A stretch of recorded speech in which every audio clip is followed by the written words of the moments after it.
Welcome to the TTS Talking Early Years podcast. Each week, we'll be joined by educational experts from across the globe, offering exclusive insights, inspiration, and guidance to help practitioners unlock the potential for learning in the early years.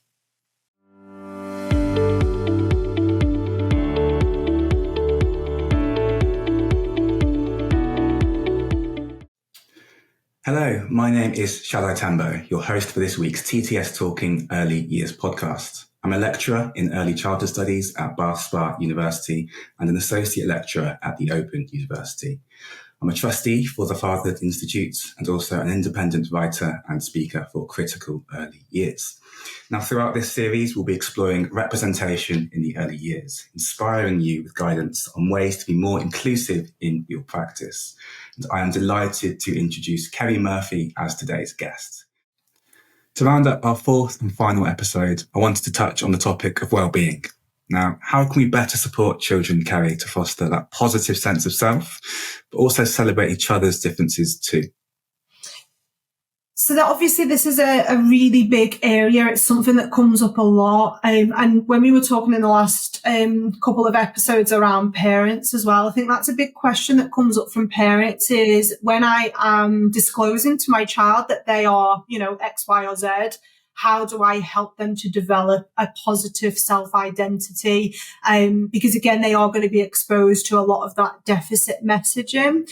And I think what's really, really crucial is that when we are, as children are coming to understand themselves, that we do use those descriptions around helping them to understand their interests, their strengths and their differences, and also where they might need help and knowing that it is okay to ask for help or to seek help. So really beginning to think, not only talking to the child but actually providing tools for the child to communicate their needs. One of the big things that comes up around neurodiversity in early childhood is this concept of autonomy over independence. What we want to ensure, there can be a real emphasis in early years and within education that the child needs to be independent because they're going to be going to school and they need to learn to do things on their own and they need to learn to fit in and they need to be able to be independent. And I think that comes down to that area of a myth that no human is fully independent. That's not our outcome as humans. We are interconnected beings. We need community. We need to be able to lean on each other. We need to be able to develop understandings of each other. And so rather than seeking independence for a child, what we're actually seeking is to help them to become autonomous. And part of that autonomy is helping them to be able to communicate about their own neurodivergence. And that includes things such as self-advocacy, being able to express their needs, being able to communicate in their preferred way, which is often denied to neurodivergent children because they are trained to communicate in neurotypical ways. So when we are actually with children, that self-identity and that sense of well-being comes from actually, the big term that is used in neurodiversity circles at the moment, it's that affirmation of I wholeheartedly and unconditionally accept and welcome who you are. And I like who you are and I want to understand who you are. And I think a lot of power comes from that. And it comes back to that celebratory framework and approach again. It's celebrating children. Again, not going down the superpower narrative, but celebrating who they are and giving them unconditional positive regard, I think is really, really important. So those are kind of the dreams that we have for those children. But I think at the moment, we're still in a situation where well-being is at risk because children are kind of under that pressure of ableist systems that require them to change who they are to fit in. Yeah, and that distinction you make between independence and autonomy in the child feels really valuable there, I think. I'm just thinking about the transition to schooling actually as a point in the child's life where, their well-being is challenged, in that transition to a more formal environment. What advice would you give to practitioners in supporting the child through that transition, but also having conversations with reception level teachers and schools about neurodivergence, where they may not have the same understanding that we have about children and childhood in the early years? It's a really difficult. Oh, another big question. Yeah. Yeah, it's because it makes me feel it pains me. It's a question that really pains me because I want to be able to give like a really succinct and clear answer. But I know the reality is that transition from early childhood to formal education is the point at which that square peg round hole analogy becomes even more pronounced. I also know that we have to be, how do I word this? We have to be responsible in not setting up that child to be discriminated against by simply saying, well, you need to accept who they are, and not actually having realistic discussions about what the expectations are going to be on that child as they enter formal education. So I think probably the first thing is that we need to have a pragmatic and open discussion. Early childhood and the transition into formal education is going to be challenging in the sense that we know, and again, it's controversial, the school system is ableist. I work in it every day now, and I'm shocked by how ableist it is and how exclusionary it is to neurodivergent children. So I think we first of all need to have realistic discussions around what are going to be the challenges that we face in that transition. I also think that we need to, something that I will often say to educators with the transition is that we know if we send up a beautiful learning journey, which we often do, we send all this information because we've got all this love and joy for the child. And we're like, we want you to understand this child. We know that school teachers are under as much immense pressure, and they don't necessarily always have time to absorb all that information. But what I think is critical is that in that time you've got to know that child, you have developed an intricate knowledge base of who they are. You understand all their little traits, all those unspoken experiences, and often we take that for granted. So we kind of know all this information, but we don't always share it. And so I often say, make sure that whoever is going to be that next child's educator knows the key headlines, the things that you think that, well, they'll just pick it up themselves, the things that you know are going to make that child's life easier. And to draw upon an anecdote, I was working with a setting years ago, and there was a key person who was supporting a child with multiple differences, and was quite kind of routine driven. And she decided to go on holiday, and she went off on her holidays, and she kept getting lots of calls, you know, this has not happened, or he's struggling today, or we don't know how to deal with this situation. She had that intricate knowledge. And so they were saying, when they were ringing her, they were saying, every day when we're sitting at the table, he will not come and join for snack, but when you're here, he'll always join in with snack. And so the practitioner was like, oh, have you put a banana in the middle of the table? And they were like, no. And she was like, oh, there needs to be a banana in the fruit bowl in the middle of the table. And she said at home, they have a fruit bowl and he always has a banana with his dad in the morning. So when he comes into the setting, he likes to have that same setup. And so they put the banana back on the middle of the table and they're like, oh, he's joined in with snack time.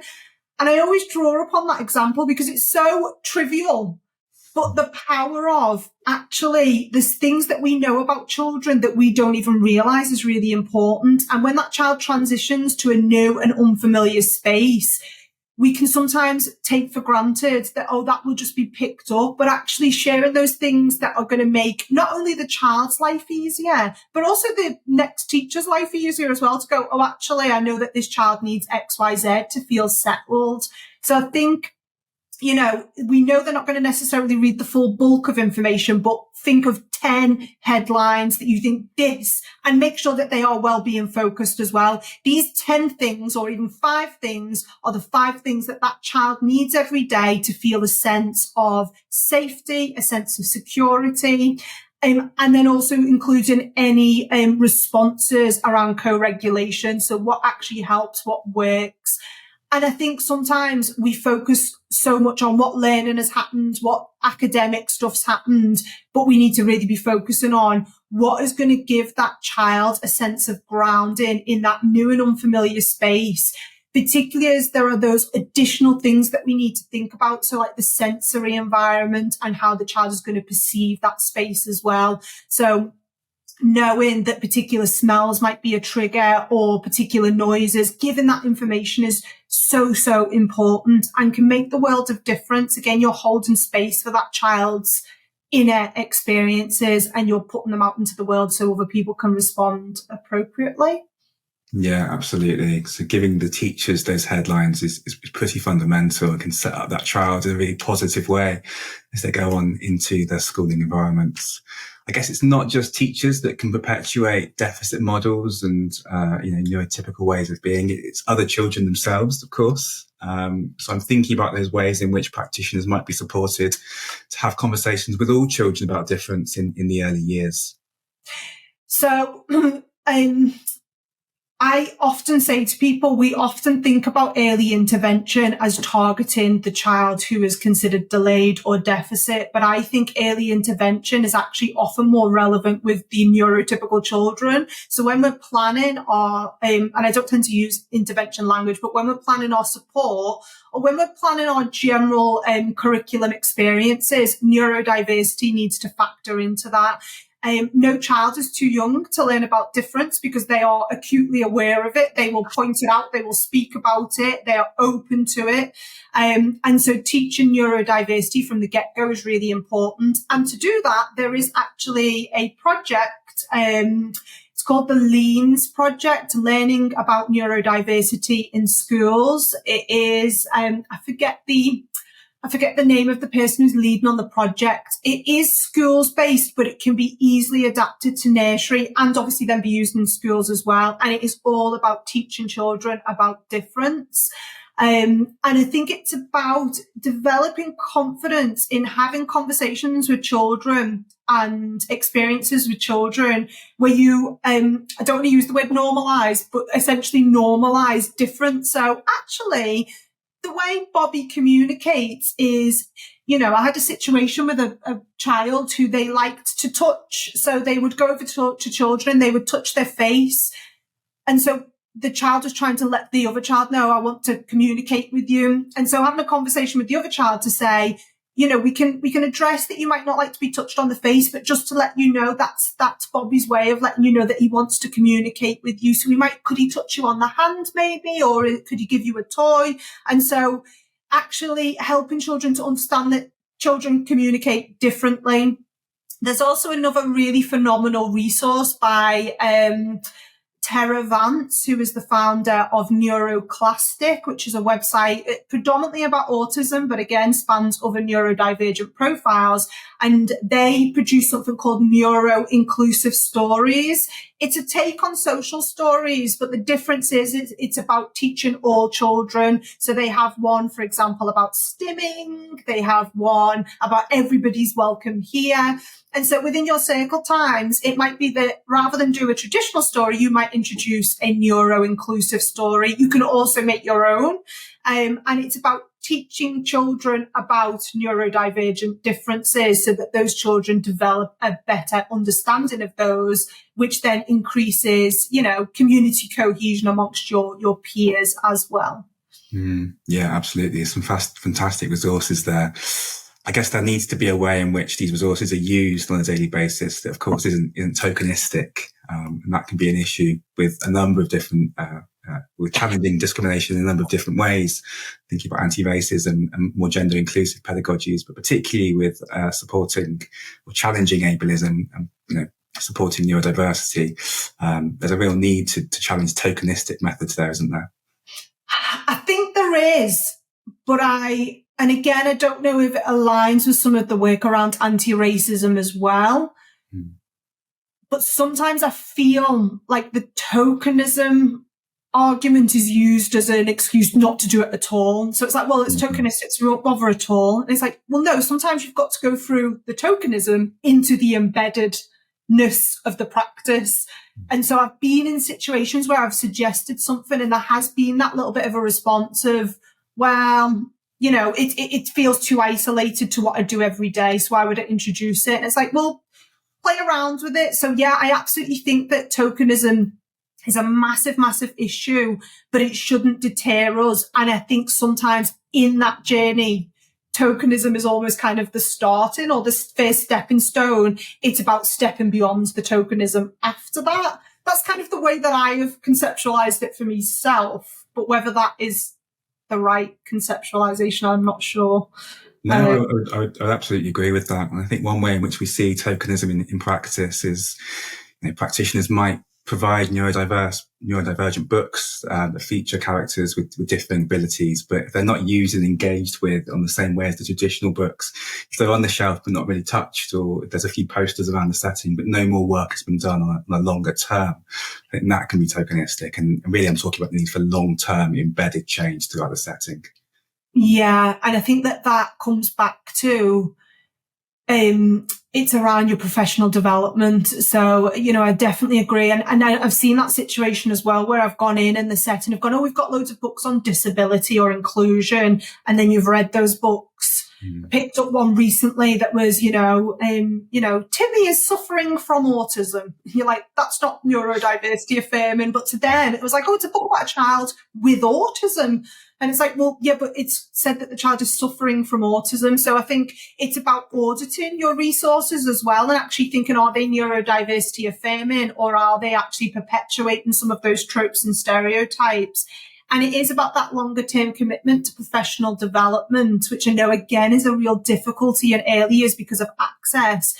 But there is a activist in America, Bettina Love, and she's done a lot of work around hip hop and racism and play. And one of the things that she says in her work is we've got to acknowledge that some things need to be urgently responded to and other things we can be patient with. And I think that really applies to a lot of the work we do in the early years. We can sometimes think, I now understand what ableism is. I'm going to change my whole setting to be anti-ableist. And it's like, that isn't going to happen overnight. You need to think about taking a piece by piece approach of what can I embed? And you're better to embed one thing really good than to have lots of tokenistic things. So if you're going to address the literacy within your setting and whether it's inclusive, just focus on that for now. You don't then need to also be focusing on eradicating this and doing this. So choosing something and really doing it properly, engaging in that professional development and developing that kind of enriched pedagogy. There's a tool that I've designed that, again, has been really popular, called the neurodiversity affirming zones of practice. And the reason I put it together is because what I was getting a little bit tired of, not just in early years, but in wider education, is that neurodiversity itself is a relatively new paradigm. And there can sometimes be this expectation of now that it's around, everyone should just get everything about it and know how to apply it. And we should all now just suddenly be inclusive. And I thought, I've been in inclusion for 18 years and I'm making mistakes every single day. I'm being tokenistic still. I need fact checking a lot. And I thought, I don't like this policing of we now need to all suddenly know everything about it. And so I created these zones that was inspired by the anti-racist zones of practice. And it helps educators to think about the different zones that they are in. So whether they're in their comfort zone, whether in their curious zone or their growth or their learning zone, and to acknowledge you don't have to have it all figured out. None of us do. We're all learning. We're all protagonists within this journey, and just use those zones to ground you in moments where you might feel that you're not doing good enough. Because, you can often I think one of the things that can prohibit us on these journeys is if we don't feel that we're doing good enough at changing and adopting practice, that we can give up. I know I certainly have that mentality sometimes of like, right, I've failed and I'm not doing it anymore. And actually, no, I need to go back to my zones and think about my own learning and really embracing that as part of that journey moving beyond tokenism. Yeah, I was looking at those zones this morning, and I think they're a really good way of framing change and development in a way that doesn't necessarily have an endpoint, but it encourages practitioners to think about the stages they might be at as they go through and develop their understanding of neurodiversity. I also really like what you were saying about the need for urgency that practitioners often have, that perhaps they need to slow down and go at an unhurried pace, because often that urgency can lead to burnout quite quickly. And then stifle long-term change. We're just coming to the end of this podcast now, Kerry. But I thought I'd just ask you to give your kind of closing reflections, really. where are we at now in just a couple of minutes, and what do we need to do to really affect long-term change for the neurodivergent children, that we're working with on a daily basis? I think the big thing for me is beginning to have more open discussions around the fact that what we currently have for inclusion in early childhood is not fit for purpose, and that as educators, we have a duty to uphold children's rights. And part of upholding those rights is to challenge and to critique those things that are not fit for purpose. And I think that being able to speak up on it will hopefully eventually lead to change. It will lead to more consultation with representation of the sector so that it is informed by a broader representation.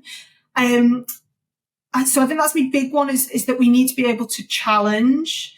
We also need to be able to recognise what we are doing well. I think, in early childhood, there's so much focus on what we need to be doing and not really enough discussion on actually, what am I doing well? So there's always things we need to be doing better. There's always changes we need to be making. But what actually within my pedagogy currently is going well, and how do I build upon that? So recognizing that you're not starting from the ground up, you are building upon an already developed pedagogy. It's about fine tuning that. And I think that helps people to, again, avoid that burnout and that urgency.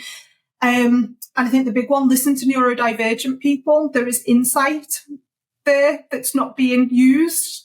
So listen and you will learn, I suppose. Mm-hmm. So challenge, acknowledge, and listen. Some fantastic key points there for listeners to take away. Kerry, thanks so much for being our special guest on today's episode. You're very welcome. It was lovely to do it.